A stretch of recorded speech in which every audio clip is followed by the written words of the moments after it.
जय हिंद फ्रेंड्स।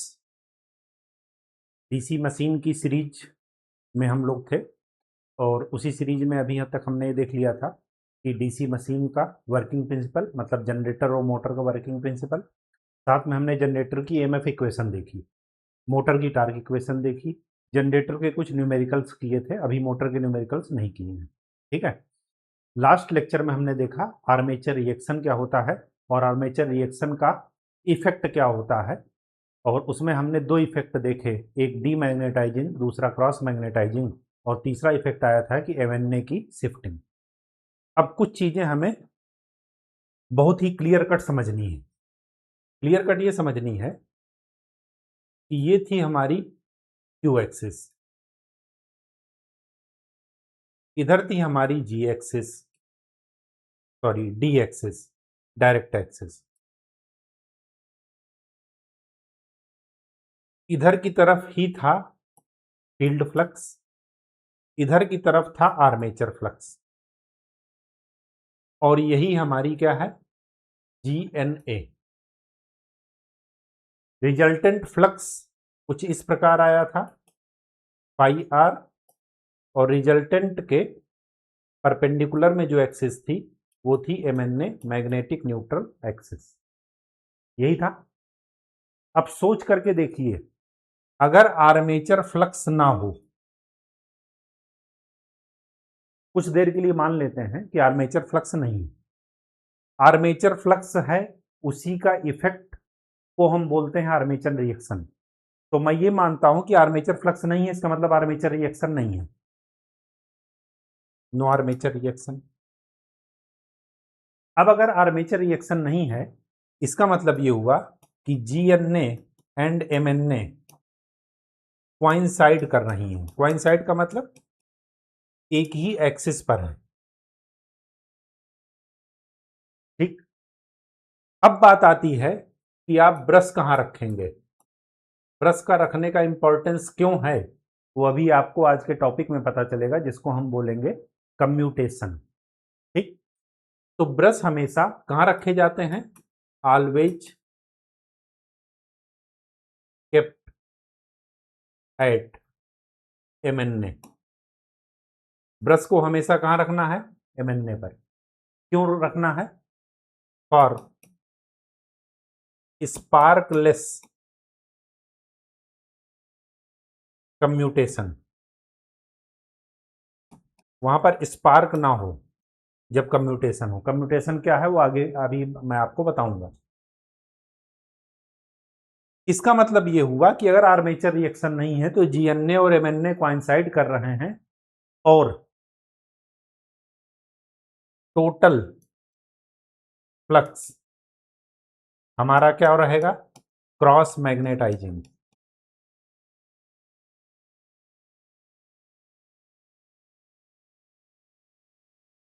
जैसे ही armature reaction होगा, मतलब आर्मेचर फ्लक्स होगा और रिजल्टेंट फ्लक्स आएगा, एमएनए की शिफ्टिंग होगी। एमएनए की शिफ्टिंग मैंने बताया था कि जनरेटर में रोटेशन की डायरेक्शन में होती है और मोटर में रोटेशन के अपोजिट डायरेक्शन में होती है। जिधर की तरफ मोटर रोटेट कर रही है, एमएनए जस्ट उसके अपोजिट डायरेक्शन में घूमेगी। कितना घूमेगी, कितने एंगल पर, ये टोटल का टोटल डिपेंड करता है आर्मेचर फ्लक्स पर, और आर्मेचर फ्लक्स टोटल डिपेंड करता है आर्मेचर करंट पर, और आर्मेचर करंट डिपेंड करती है किस पर, लोड पर। इसका मतलब ये हुआ कि लोड जितना ज्यादा होगा, आर्मेचर करंट उतनी ही ज्यादा होगी, चाहे जनरेटर हो चाहे मोटर हो। मोटर होगी तो आर्मेचर करंट सप्लाई से लेगी, अगर जनरेटर है तो आर्मेचर करंट सप्लाई डिलीवर करेगी। लेकिन ये शिफ्टिंग क्या बताती है, इस शिफ्टिंग के कारण ही क्या इफेक्ट आया, due to shifting of MNA हमारे पास इफेक्ट आया किसका, डीमैग्नेटाइजिंग का। तो अगर आपसे कोई कहे कि मैं ब्रश को यहां पर रख दूं, जीएनए पर, एमएनए पर नहीं रखता हूं, तो पहली बात तो स्पार्क होगा वहां पर। क्यों, क्योंकि एमएनए मैग्नेटिक रूप से न्यूट्रल एक्सिस है, परपेंडिकुलर है, वहां पर मैग्नेटिक चीजें नहीं है। मैग्नेटिक मतलब एमएमएफ फोर्स नहीं है। ठीक है, जैसे इलेक्ट्रिकल न्यूट्रल होता है, वहां का वोल्टेज क्या होता है, जीरो। अर्थ के साथ अगर कनेक्ट कर देते हैं तो, अगर अर्थ के साथ कनेक्ट नहीं है तो कुछ ना कुछ वोल्टेज रहेगा। ठीक वैसे ही यहाँ पर, तो अगर आपसे कहा जाए कि ब्रश हम जीएनए पर रखे हैं तो आप क्या बताएंगे कि अगर आपने ब्रश जीएनए पर रखा तो पूरा का पूरा क्रॉस मैग्नेटाइजिंग इफेक्ट होगा, डीमैग्नेटाइजिंग इफेक्ट नहीं होगा। डीमैग्नेटाइजिंग इफेक्ट आता ही कहां से है, एमएनए की शिफ्टिंग के कारण। ठीक, कहानी समझ में आ गई। चलिए, आज का जो हमारा टॉपिक है वो है कम्यूटेशन। कम्यूटेशन का मतलब क्या होता है, कम्यूटेशन का मतलब ये होता है process of converting AC alternating current generated in armature into DC. जो आर्मेचर में एसी जनरेट हो रही है, चाहे वो एसी करंट हो चाहे एसी वोल्टेज हो, उसको डीसी में कन्वर्ट करने के प्रोसेस को बोलते हैं कम्यूटेशन। और इस प्रोसेस में जो डिवाइस यूज होती है उसको बोलते हैं कम्यूटेटर। अगर आपसे पूछा जाए इलेक्ट्रॉनिक में एसी को डीसी में कन्वर्ट करने के लिए किसका इस्तेमाल करते हैं, रेक्टिफायर का। रेक्टिफायर क्या करता है, एसी इनपुट की साइड देंगे और आउटपुट की साइड आपको मिलेगा डीसी। अगर आउटपुट, अगर डीसी को एसी में कन्वर्ट करना हो तो हमारे पास दूसरी डिवाइस है जिसका नाम है इन्वर्टर।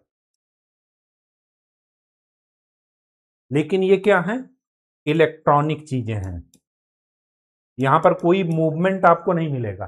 घरों में आप इन्वर्टर लगाइए, वहां पर आपको कोई मूवमेंट नहीं दिखेगा, सारा इलेक्ट्रॉनिक सर्किट होगा। लेकिन ये जो कम्यूटेटर है ये रेक्टिफायर तो है लेकिन मूवमेंट होता है, मूवमेंट के कारण इसको बोलते हैं मैकेनिकल रेक्टिफायर। क्या बोलते हैं, मैकेनिकल रेक्टिफायर।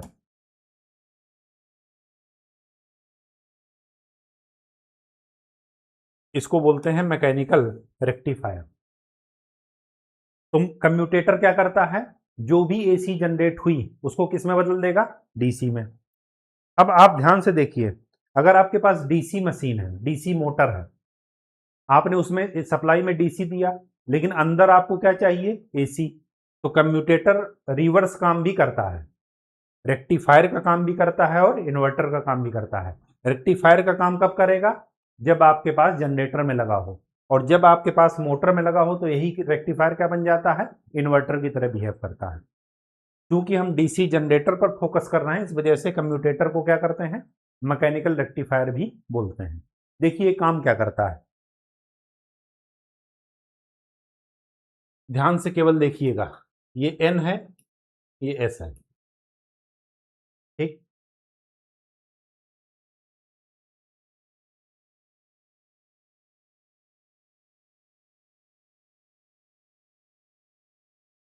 इसको देख करके कुछ याद आ रहा है, ये है कंडक्टर की एक्टिव लेंथ या कंडक्टर, इसको बोलते हैं कंडक्टर, या इसी का दूसरा नाम है क्वाइल साइड।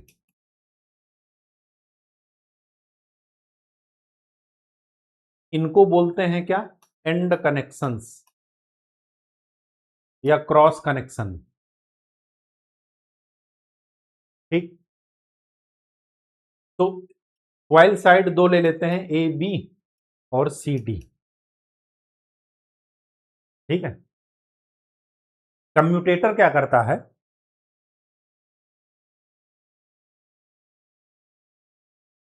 कम्यूटेटर एक, सिंपल भाषा में समझने के लिए कह रहे हैं, एक सिलेंडर है, उसको आपने दो पार्ट में ब्रेक कर दिया।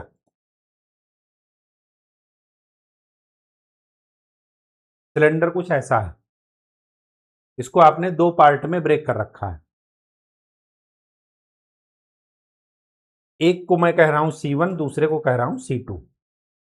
ये जो आपको ब्रेक आपने कर रखा है, ये माइका सीट से जुड़े हैं आपस में, माइका सीट, बीच में इंसुलेशन है इसके, मतलब सिलेंडर को बीच से काट करके आपस में जोड़ दीजिए और बीच में इंसुलेशन लगा दीजिए। ठीक। अब यहां पर ये जो आउटपुट है,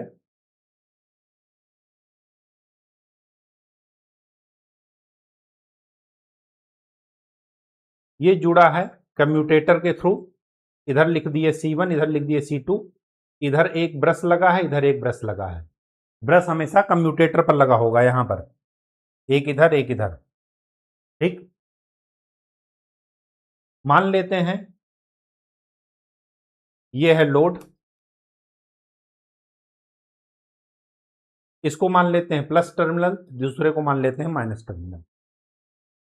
करंट किधर फ्लो हो रही है, इधर से इधर। ठीक। मान लेते हैं इसमें से करंट इधर से बाहर निकल रही है और इधर से करंट अंदर जा रही है। ठीक।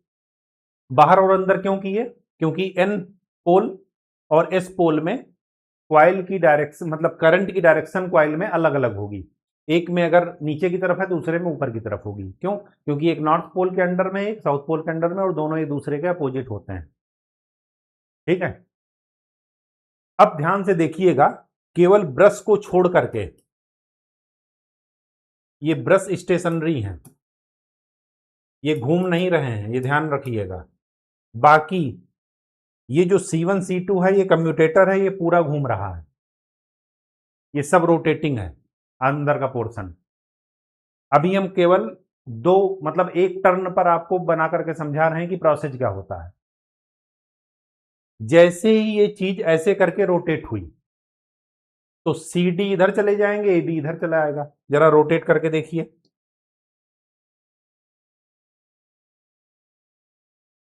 वन साइकिल, वन साइकिल नहीं, हाफ साइकिल लिखते हैं, रोटेशन। C उधर गया CD, और AB इधर आया।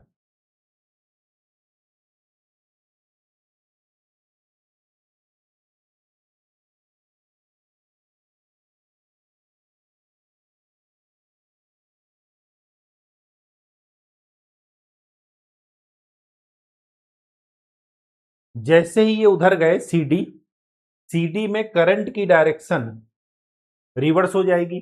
जो पहले ऊपर थी उसमें क्या हो जाएगी, नीचे की तरफ। क्यों? क्योंकि ये नॉर्थ पोल के अंडर में जाएंगे घूम करके, और AB घूम करके किधर आएगा, साउथ पोल के अंडर में। तो साउथ पोल में क्या हो जाएगी, डायरेक्शन रिवर्स हो जाएगी। ये है AB।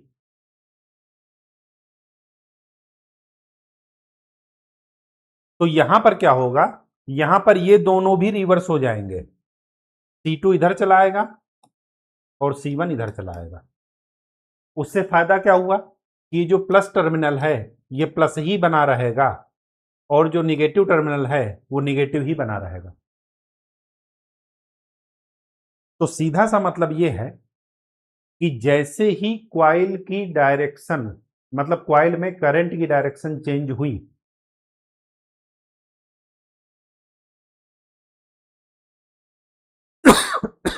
फिर से सुनिए, जैसे ही क्वाइल अपनी पोजीशन चेंज करके फील्ड पोल चेंज किया, मतलब N से S की तरफ गया, S से N की तरफ, तो उसमें आपने करंट की डायरेक्शन भी क्या कर दी, चेंज कर दी। मतलब AB जिसमें करंट ऐसे फ्लो हो रही है, जैसे ही ये साउथ पोल के अंडर में गया, इसमें करंट की डायरेक्शन आपने रिवर्स कर दी। इसी प्रोसेस को बोलते हैं कम्यूटेशन। कम्यूटेटर यही काम करता है, ताकि आपको बाहर एक स्टेशनरी वोल्टेज मिले, एक फिक्स पोलरिटी का वोल्टेज मिले। तो कम्यूटेशन क्या है, कम्यूटेटर क्या काम करता है,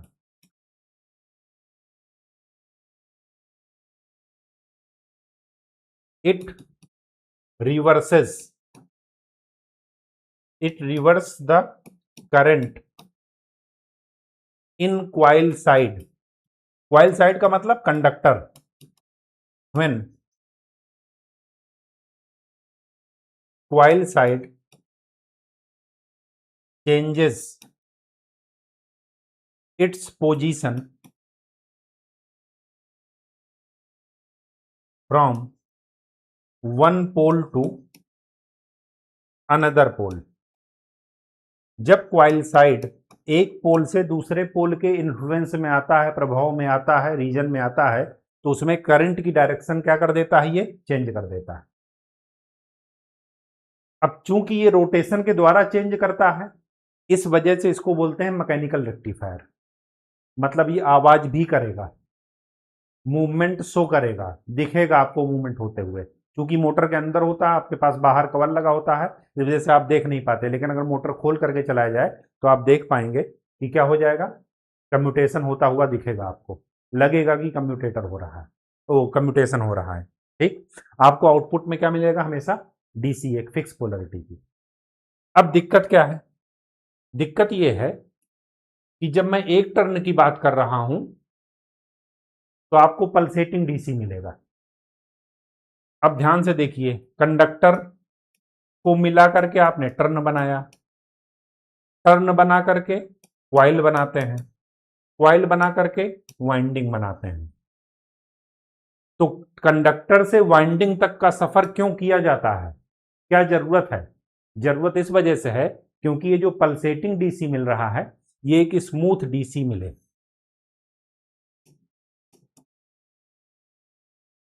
इसलिए वाइंडिंग तक का सफर किया जाता है।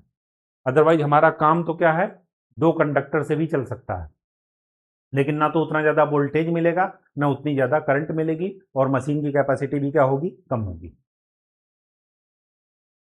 ठीक है, कहानी समझ में आ गई। अब यहां पर देखिए,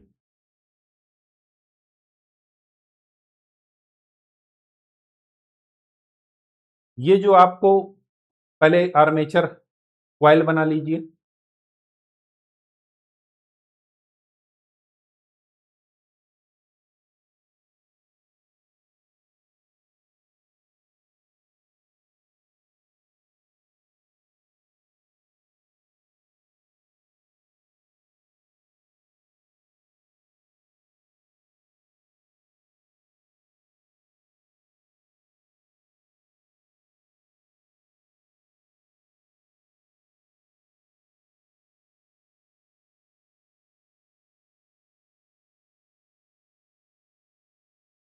ये है आपकी आर्मेचर वाइंडिंग।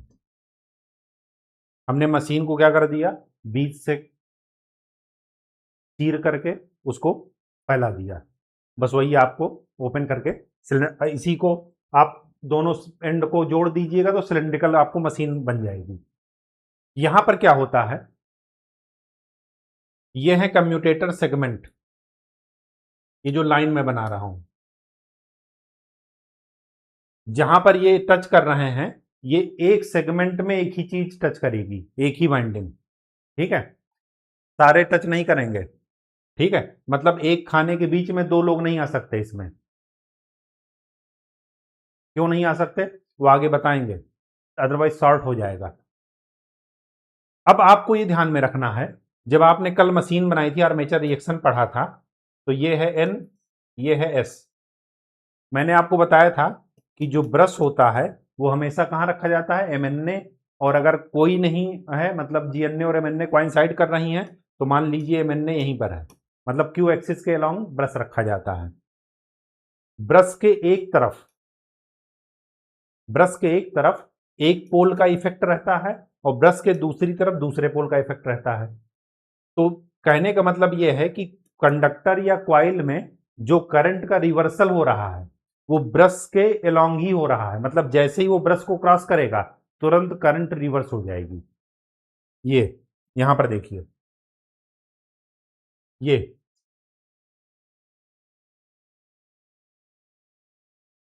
मतलब ये कन्वर्जन इधर से इधर आने में बीच में ब्रश को क्रॉस करना पड़ेगा, इधर ब्रश रखा है, ठीक, मशीन का। तो जैसे ही ब्रश को क्रॉस किया उसकी पोलरिटी चेंज हो गई, मतलब वो एन से किस पोल के इफेक्ट में आ गया, एस पोल के इफेक्ट में आ गया, या वाइस वर्सा, ये चेंज होकर के इधर गया तो ब्रश को इसने क्रॉस किया। तो कहने का मतलब ये है कि जैसे ही आप ब्रश को क्रॉस करेंगे, जैसे ही कंडक्टर ब्रश को क्रॉस करेगा, उसका जो मैग्नेटिक फ्लक्स का पोल है वो चेंज हो जाएगा, वो एस से एन के प्रभाव में आ जाएगा और एन से एस के प्रभाव में आ जाएगा। तो कहने का ये मतलब है जो हमें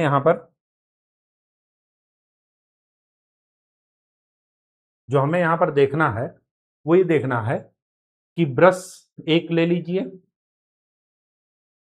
और ब्रश के एक तरफ जो भी आपको कंडक्टर दिख रहे हैं उसमें करंट की डायरेक्शन मान लेते हैं ये है, इधर से इधर, और ब्रश के दूसरी तरफ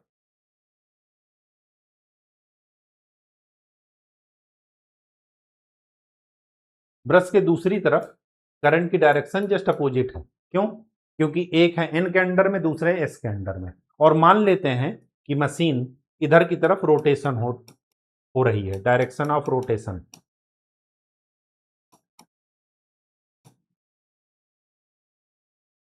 अब ये ब्रश दो होंगे, एक में से करंट अंदर जाएगी, दूसरे में से करंट बाहर निकलेगी, सीधी सी बात यह है। तो मैं यहां पर केवल एक ब्रश दिखा रहा हूं आपको। मान लेते हैं कि यहां से करंट बाहर निकल रही है, तो यहां पर देखिए ब्रश जिन इन क्वाइल को टच करेगा वहीं से करंट बाहर निकलेगी। अगर यहां पर करंट आई इस तरफ आ रही है, इधर करंट आई कुछ ऐसे आई,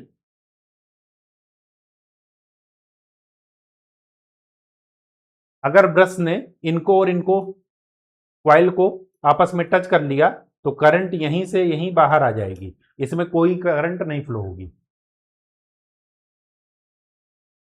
ठीक है।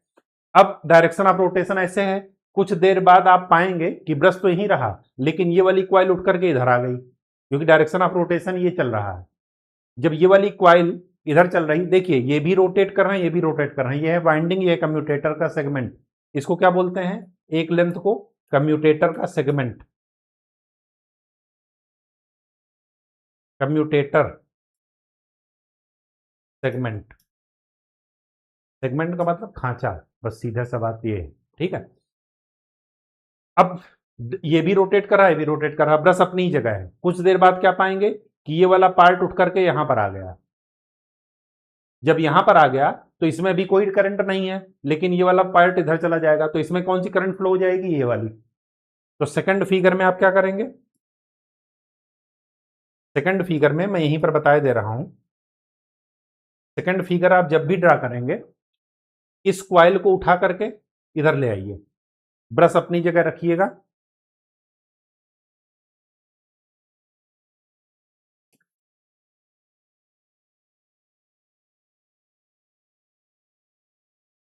ब्रश अपनी ही जगह है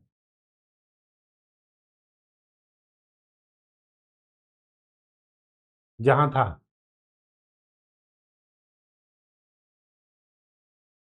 ये है ब्रश।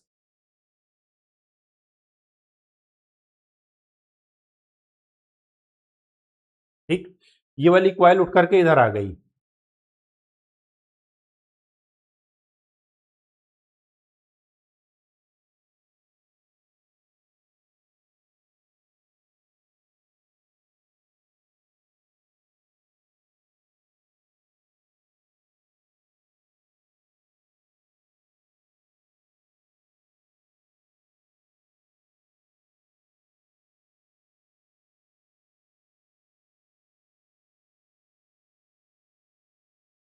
ठीक है। ये वाली क्वाइल जिसमें अभी तक कोई करंट नहीं थी, ये पोर्शन डायरेक्शन ऑफ रोटेशन इधर है, तो ये पोर्शन यहां पर उठ करके चला आया।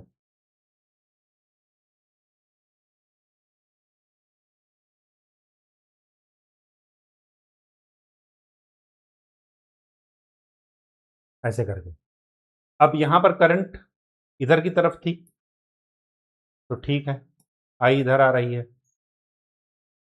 अब यहां पर देखिए कोई करंट नहीं थी, लेकिन अभी चूंकि इधर आ गया तो इधर की तरफ करंट क्या हो गई? इधर की तरफ फ्लो हो रही है।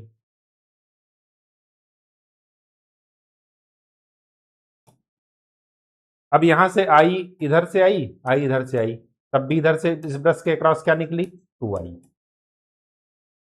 यहां पर करंट, अब कुछ देर बाद क्या होगी, ये वाली कॉइल इधर आएगी, जैसे ही आएगी इस कॉइल में करंट की डायरेक्शन क्या हो जाएगी, चेंज हो जाएगी इधर की तरफ। तो जो भी ब्रश को क्रॉस करेगा करंट की डायरेक्शन क्या हो जाएगी, चेंज हो जाएगी। इसी प्रोसेस को क्या बोल रहे हैं, कम्यूटेशन, ताकि एक फिक्स पोलरिटी का आपको वोल्टेज यहां पर मिले, जिसको आप बोलते हैं डीसी वोल्टेज। अब कम्यूटेशन में हमें कुछ चीजें ध्यान में रखनी है। क्या ध्यान में रखनी है, एक फिगर बना लीजिए, इधर लिखिए टाइम, इधर लिखिए करंट, ये है प्लस करंट प्लस आई, और इधर लिखिएगा माइनस आई। आपको प्लस आई से माइनस आई जाना है या माइनस आई से प्लस आई आना है। स्वाभाविक सी बात है, जब आप करंट को चेंज करेंगे तो करंट में वो कंडक्टर वहां पर है, कंडक्टर नंबर ऑफ टर्न्स हैं, तो वहां पर इंडक्टर आपको मिलेगा। तो आप करंट इंडक्टर में सडन चेंज नहीं कर सकते, उसके लिए आपको इनफाइनाइट एनर्जी की जरूरत पड़ेगी। ये आप पहले से पढ़ चुके हैं कि इंडक्टर में आपको करंट सडन चेंज नहीं हो सकती, और कैपेसिटेंस में सडन वोल्टेज चेंज नहीं हो सकता। ठीक है, क्यों, क्योंकि वो एनर्जी स्टोरिंग एलिमेंट हैं, इनमें कुछ ना कुछ एनर्जी स्टोर रहेगी, तो उस एनर्जी को रिलीज करके वापस चार्ज करने में या दूसरी डायरेक्शन में फ्लो कराने में आपको कुछ ना कुछ टाइम लगेगा। ठीक वही चीज यहां पर है। अगर आप क्वाइल में करंट चेंज कर रहे हैं, ये करंट का चेंज ही तो है ना, अभी यहां पर इस डायरेक्शन में करंट फ्लो हो रही है, धीरे धीरे ये क्वाइल ब्रश को क्रॉस करके इधर आएगी, तो इसमें करंट डायरेक्शन क्या हो जाएगी, रिवर्स हो जाएगी। अब कम्यूटेशन में जब आप प्लस से माइनस जा रहे हैं या माइनस से प्लस जा रहे हैं, उससे कोई फर्क नहीं पड़ेगा। कहने का मतलब ये है कि करंट डायरेक्शन आप चेंज कर रहे हैं, मैग्नीट्यूड चेंज कर रहे हैं, सेम अमाउंट की करंट अपोजिट डायरेक्शन में फ्लो कराना चाह रहे हैं, तो आपको कुछ ना कुछ टाइम लगेगा। तो प्लस से माइनस आई आने में जो टाइम लगता है, प्लस आई ये है, माइनस आई यहां तक पहुंचने में ये जो टाइम लगा, this is known as TC, commutation time. Commutation time क्या है, time required for reversal of current, time required for reversal of current in coil side या कंडक्टर में। कुछ ना कुछ आपको निर्धारित टाइम लगेगा। इस टाइम का कारण क्या है, क्यों लगेगा, बिकॉज ऑफ इंडक्टेंस, ये भी लिख लीजिएगा, क्योंकि आपने पढ़ा है कि इंडक्टेंस में सडन चेंज नहीं हो सकता करंट का। अगर आपको सडन चेंज करना है तो इनफाइनाइट एनर्जी की आवश्यकता पड़ेगी, जो कि पॉसिबल नहीं है, because of inductance of coil.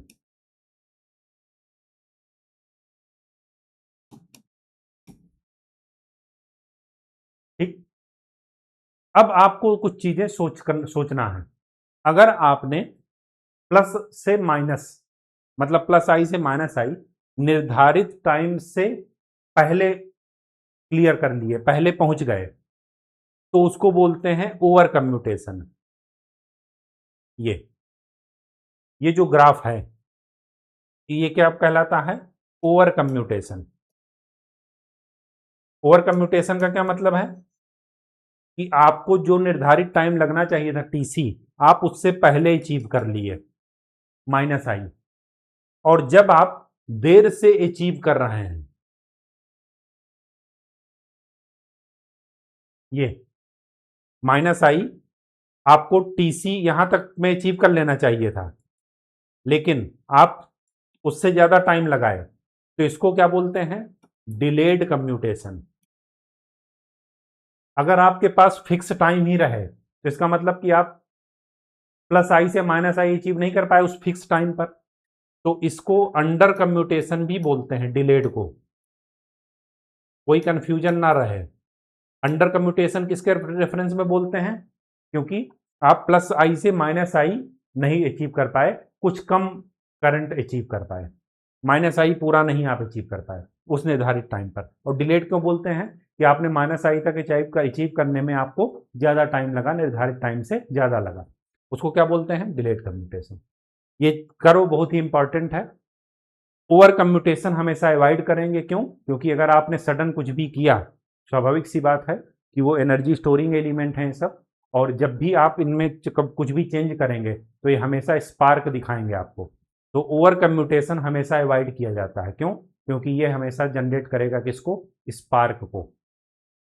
और ये स्पार्क इतना तगड़ा होता है कि कभी कभार मशीन में क्या होते हैं, ये यार मैं वो सॉरी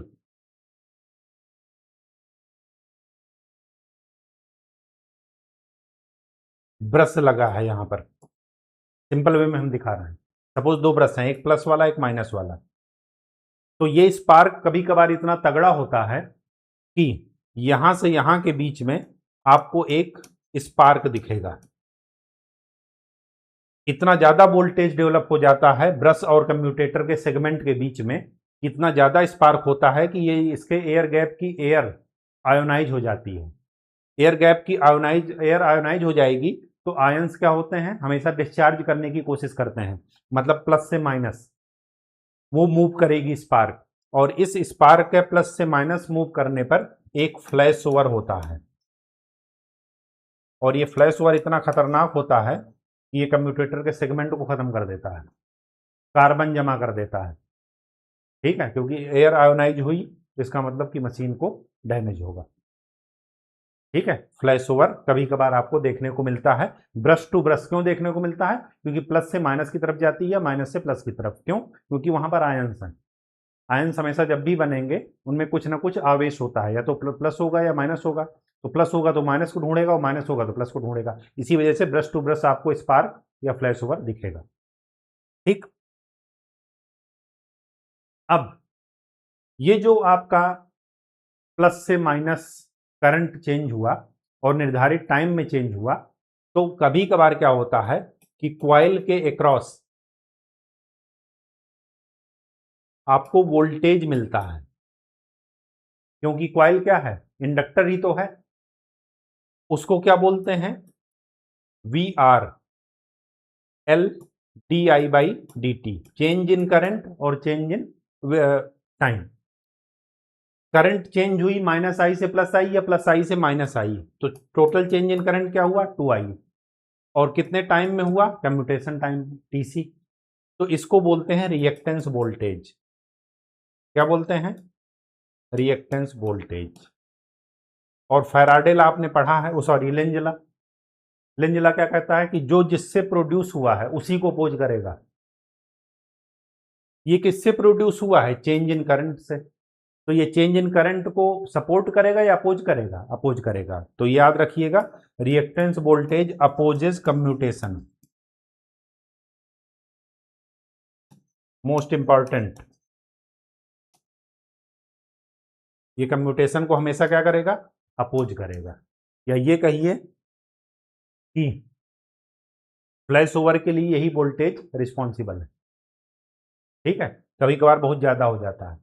और याद रखिएगा, जैसे जैसे लोड बढ़ेगा, करंट की वैल्यू बढ़ेगी, तो कम्यूटेशन आसानी से होगा या थोड़ा परेशानी करेगा, दिक्कत करेगा, क्योंकि रिएक्टेंस वोल्टेज का मैग्नीट्यूड बढ़ रहा है करंट के कारण। ठीक, अब मेथड ऑफ इंप्रूविंग कम्यूटेशन।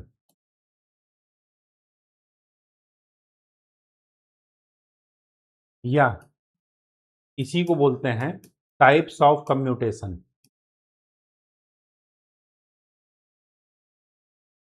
तीन टाइप हैं: रेजिस्टेंस कम्यूटेशन, वोल्टेज कम्यूटेशन, और तीसरा है कंपनसेटिंग वाइंडिंग्स। वोल्टेज कम्यूटेशन के दो टाइप और हैं, या ये कहिए वोल्टेज कम्यूटेशन किन दो प्रोसेस से किया जाता है? एक प्रोसेस है ब्रश शिफ्ट और दूसरा है कम्यूटेटिंग पोल्स, या इसी का नाम है इंटरपोल्स। कल मैंने आपको बताया था कि इंटरपोल और कंपनसेटिंग वाइंडिंग मैं आपको बाद में बताऊंगा, ठीक। आज मैं बता दे रहा हूं। देखिए, ये जो टाइप्स ऑफ कम्यूटेशन है या गुड कम्यूटेशन अचीव करने के जो तरीके हैं वो तीन है: रेजिस्टेंस कम्यूटेशन, वोल्टेज कम्यूटेशन और कंपनसेटिंग वाइंडिंग। रेजिस्टेंस कम्यूटेशन किस प्रोसेस पर काम करता है वो देखिए। देखिए, आप क्या चाहते हैं कि इस क्वाइल में जब ये क्वाइल इधर जाए तो इसमें करंट रिवर्स हो जाए, यही चाहते हैं। तो करंट कब रिवर्स होगी? करंट रिवर्स तब होगी जब उसको निकलने का पाथ जो है, मतलब करंट आप चाहते हैं कि इस पाथ पर जाए, ना कि इस पाथ पर आए, ना कि इधर से बाहर निकले। तो क्या करते हैं आप, इसका कांटेक्ट रेजिस्टेंस बढ़ा देते हैं। तो करंट जो यहां पर आना चाह रही थी, ब्रश से बाहर निकलना चाह रही थी, वो फोर्सफुली उधर की तरफ जाएगी और उसमें करंट डायरेक्शन इस कॉइल में आपको रिवर्स मिल जाएगी। इसी तरह आगे वाली कॉइल जब आएगी तब मिलेगी। तो रेजिस्टेंस कम्यूटेशन किस मेथड पर काम करता है कि it increases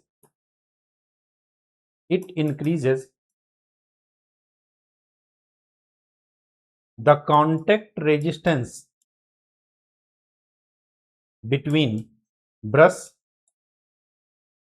and commutator segments.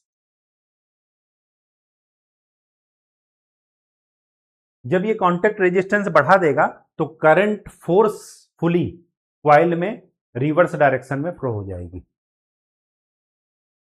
कहानी समझ में आ गई? अब ध्यान से देखिएगा, सोचिएगा, क्योंकि ये सब इंटरव्यू में आपसे पूछा जाएगा। आपको करंट ब्रश से अंदर भी डालना है और बाहर भी निकालना है। अगर जनरेटर है तो आप बाहर निकालेंगे उसी ब्रश से, और मोटर है तो उसी ब्रश से करंट अंदर जाएगी। अब आप चाहते तो हैं कि करंट कॉइल में रिवर्स हो, लेकिन साथ में ये भी चाहते हैं कि हमारे ब्रश ही वो कांटेक्ट मीडियम है जिससे हम मशीन से पावर बाहर निकालेंगे या अंदर डालेंगे। तो हमें इसका रेजिस्टेंस हाई नहीं बनाना है, मतलब न तो ज्यादा हाई बना देना है कि इंसुलेटर बन जाए वो, और न ज्यादा लो बना देना है कि परफेक्ट कंडक्टर बन जाए। इसी कारण से इसका रेजिस्टेंस हाई रखने के कारण ही ब्रश को हम लोग किसका बनाते हैं, किसका बनाएंगे, कार्बन का।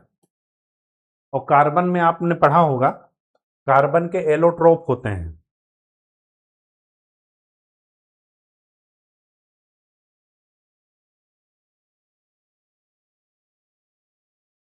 अपर रूप इनको बोलते हैं हिंदी में। और अपर रूप में आपने दो अपर रूप जरूर पढ़े होंगे, एक है ग्रेफाइट और दूसरा है डायमंड।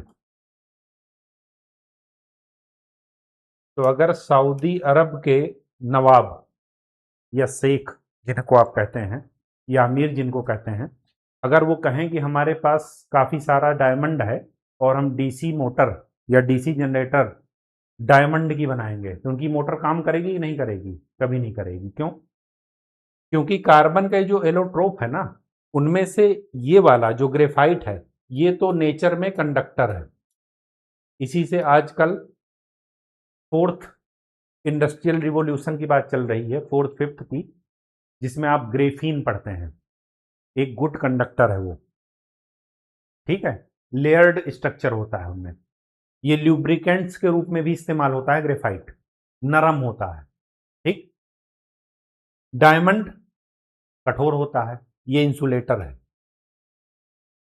तो मैंने आपको क्या बताया कि कार्बन ब्रश से आपको करंट बाहर भी निकालना है, अंदर भी डालना है।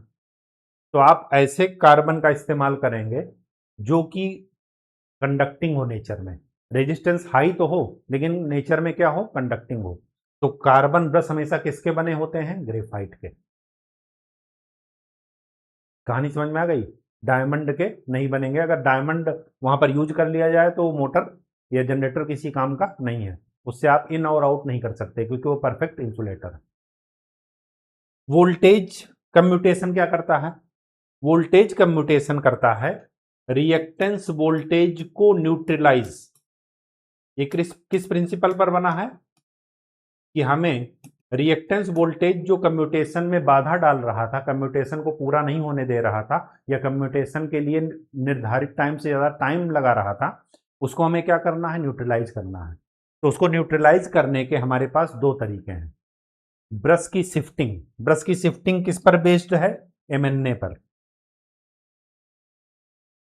एमएनए शिफ्ट हो रही है आर्मेचर रिएक्शन के कारण, तो ब्रश भी आपको क्या करना पड़ेगा? शिफ्ट करना पड़ेगा।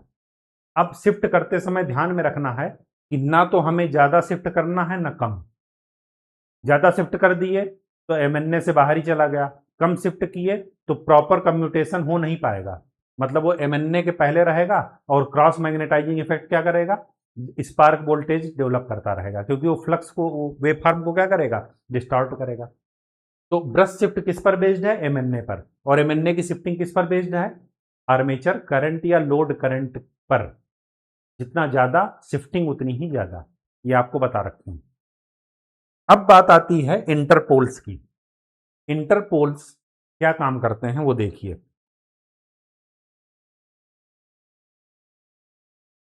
आपने डीसी मशीन बनाई थी, इधर ऐसे पोल बनाए थे, 4 पोल। पहला फिगर याद कीजिए,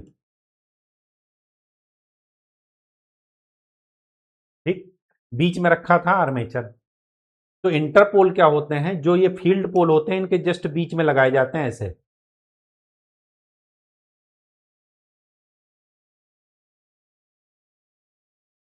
जस्ट बीच में। इंटरपोल का नाम ही है इंटरपोल, दो पोलों के बीच में। मान लेते हैं ये एन है, ये एस है, ये एन है, ये एस है, ठीक। अब अगर ये जनरेटर है,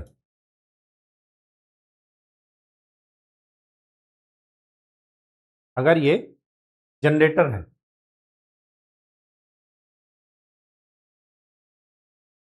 तो जो इंटरपोल की पोलरिटी है, इंटरपोल जनरेटर में क्या होता है? एमएनए इधर की तरफ शिफ्ट होती है डायरेक्शन के रोटेशन में, एमएनए इधर शिफ्ट हुई।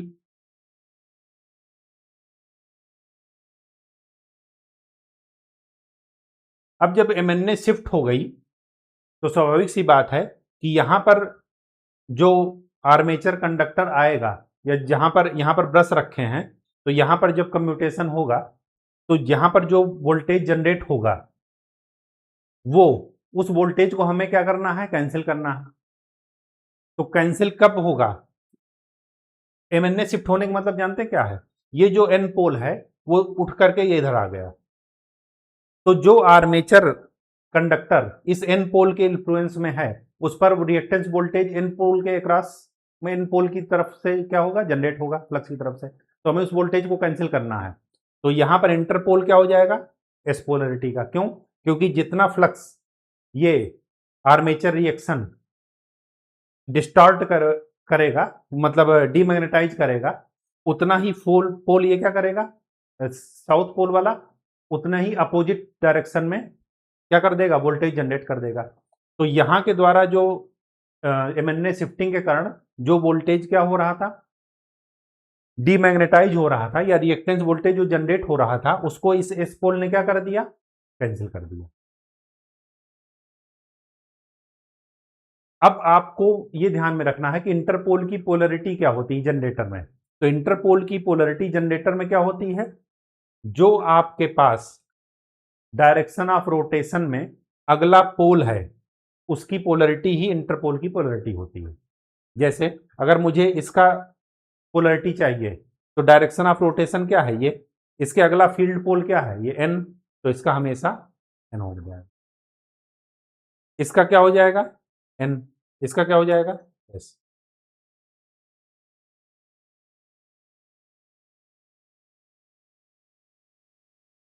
ओ सॉरी, इसका एस और इसका एन, ठीक। क्योंकि डायरेक्शन ऑफ रोटेशन में अगला फील्ड पोल जो होगा उसकी पोलरिटी इंटरपोल की पोलरिटी होती है जनरेटर में। मोटर में, जनरेटर में क्या है? Next field pole in the direction of rotation.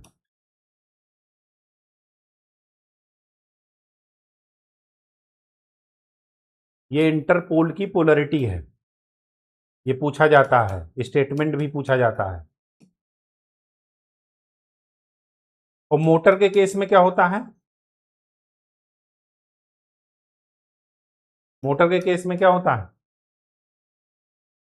Opposite.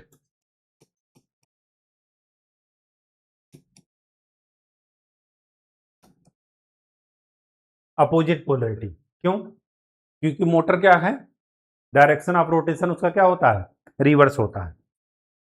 ये मोटर के केस में है। मोटर के केस में क्या है, जो रोटेशन की डायरेक्शन में अगला पोल है उसके just opposite polarity. Opposite polarity in the direction of rotation. क्योंकि वहां पर एमएनए क्या है, डायरेक्शन ऑफ रोटेशन के अपोजिट में शिफ्ट होती है। अगर क्लॉकवाइज डायरेक्शन में मोटर रोटेट हो रही है तो एंटी क्लॉकवाइज में करेगी। काम क्या है पता चल गया। जितना आपका एमएनए में आर्मेचर रिएक्शन के कारण वो सॉरी रिएक्टेंस वोल्टेज आया आर्मेचर फ्लक्स के कारण, उतना ही अपोजिट डायरेक्शन में ये जनरेट कर देता है ताकि दोनों न्यूट्रल हो जाएं, खत्म हो जाएं। अब यहां पर आपको ध्यान में रखना है कुछ चीजें कि जो इंटरपोल होता है it do nothing to cross magnetising effect. मतलब आर्मेचर रिएक्शन का वो काम जो क्या कर रहा है, क्रॉस मैग्नेटाइजिंग इफेक्ट है, उसको ये टच नहीं करता है, उसको ये ना तो दूर करेगा ना बढ़ाएगा। इंटरपोल के बारे में एक चीज और ध्यान में रखिएगा। इंटरपोल की पोलर वो सिचुएशन मतलब वो स्थित कहां होते हैं, योग पर, स्टेटर पर। लेकिन यहां पर आपको ध्यान में रखना है interpoles are in series opposition with armature. इसमें वही करंट फ्लो होगी जो आर्मेचर में फ्लो होगी, लेकिन अपोजिट डायरेक्शन में।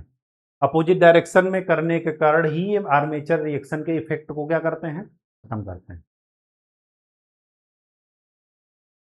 ठीक है, बात समझ में आ गई।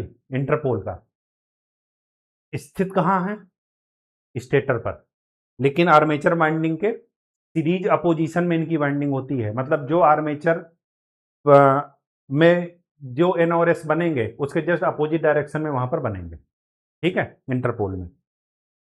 अब बात आती है कंपनसेटिंग वाइंडिंग की।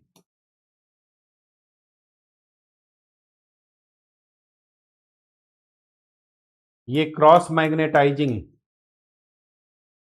इफेक्ट को खत्म कर देती है या कम कर देती है।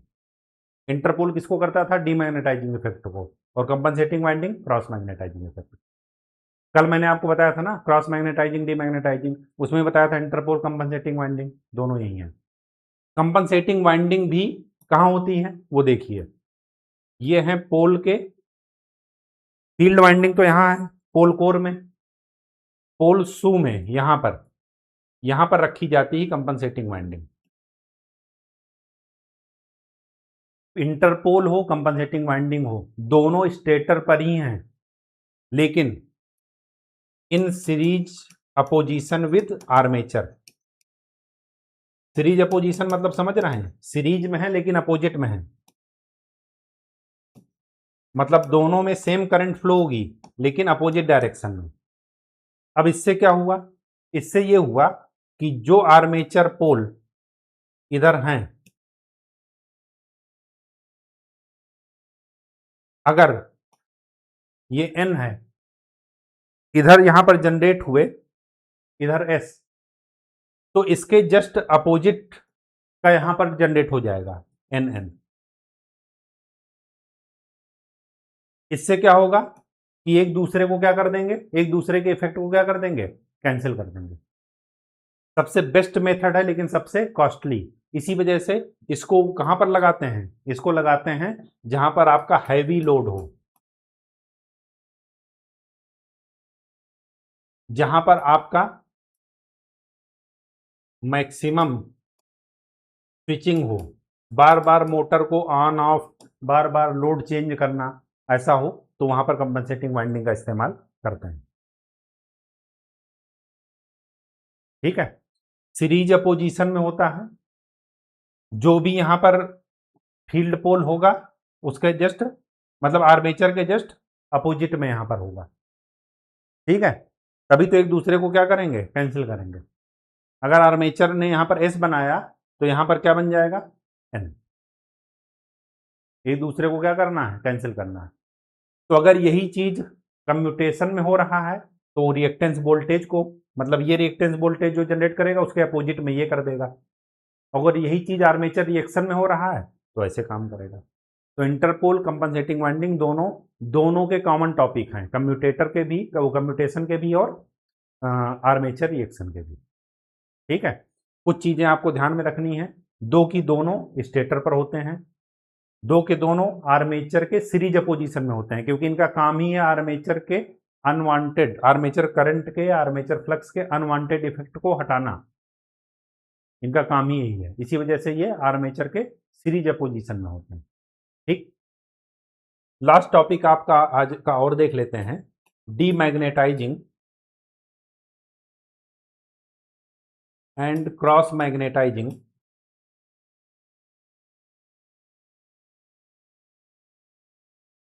एम्पियर टर्न पर पोल।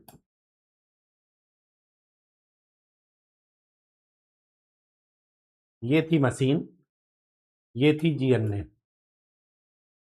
एमएनए शिफ्ट हो गई तो इधर आ गई।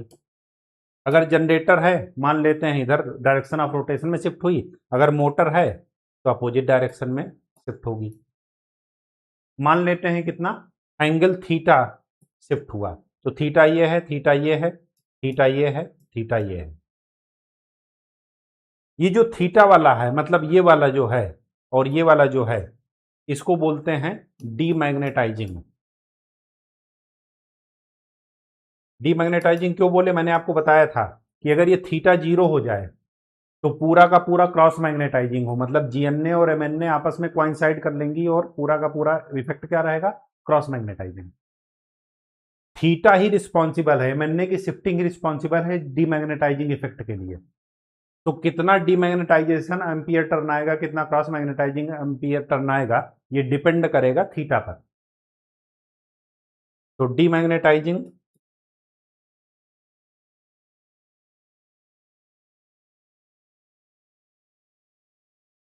कंडक्टर, टोटल कंडक्टर हैं जेड, ये आपको नॉमेनक्लेचर पता है। जेड कंडक्टर कितने में डिस्ट्रीब्यूटेड हैं, 360 डिग्री पर, 360 डिग्री पर। ठीक। हमें कितने डिग्री पर डीमैग्नेटाइजिंग चाहिए, एक थीटा ये है, एक थीटा ये है, 4 थीटा पर पोल चाहिए, तो हमने पी से डिवाइड कर दिया। अब आपको पता है कि दो कंडक्टर मिलकर के एक टर्न बनाते हैं, तो डीमैग्नेटाइजिंग एम्पियर टर्न पर पोल। एम्पियर टर्न का मतलब एम्पियर भी लिखना है और टर्न भी लिखना है, तो ये तो हुए टोटल कंडक्टर इस डीमैग्नेटाइजिंग पर। अगर मैं इनको 2 से भाग कर दूं तो मुझे टर्न मिल जाएगा,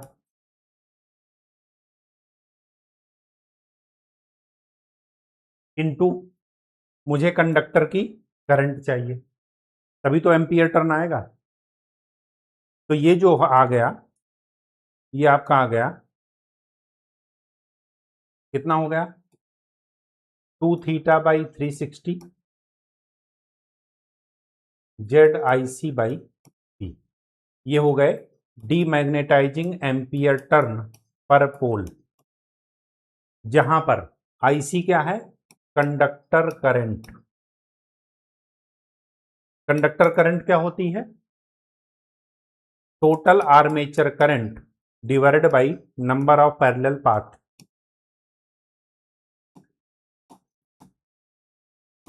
वही तो कंडक्टर करंट होगी, क्योंकि एक पैरेलल पाथ पर जितने भी कंडक्टर होते हैं वो सबके सब सीरीज में होते हैं, तो एक कंडक्टर में जितनी करंट होगी वही पूरे सीरीज पाथ में होगी। तो आप इसको ऐसे भी लिख सकते हैं 2 theta by 360 Z I A by P A. ये क्या निकले? डीमैग्नेटाइजिंग एम्पियर टर्न पर पोल। और टोटल कितना था? टोटल एम्पियर टर्न पर पोल। टोटल कंडक्टर थे जेड, पर पोल का मतलब पी, टर्न का मतलब 1/2 से डिवाइड कर दिए, और एम्पियर का मतलब आईसी। टोटल इतने थे। आईसी का वैल्यू रख दीजिए Z by P I A by A. Total इतने थे। तो डीमैग्नेटाइजिंग अगर मुझे पता चल गए, टोटल पता चल गए, तो मुझे क्रॉस मैग्नेटाइजिंग निकाल लें। Cross magnetising ampere turn per पोल कितना हो जाएगा? इसमें से इसको घटा दीजिए, तो 1 by Z by P I A by A कितना निकलेगा? 1/2 माइनस थीटा बाई 180। ये फार्मूला और ये फार्मूला आपको ध्यान में रखना है। मैंने ना तो याद किया ना आपको याद करने को कहूंगा, क्योंकि 1 मिनट लगते हैं इसको तुरंत डिराइव करने में। बस कॉन्सेप्ट क्लियर होना चाहिए बस। और यहां से आपको साफ साफ नजर आ रहा है कि अगर मैं थीटा को 0 कर दूं तो सब कुछ क्या बदल जाएगा? क्रॉस में, क्रॉस मैग्नेटाइजिंग। डीमैग्नेटाइजिंग क्या हो जाएगा? 0। वहां पर 0 हो जाएगा।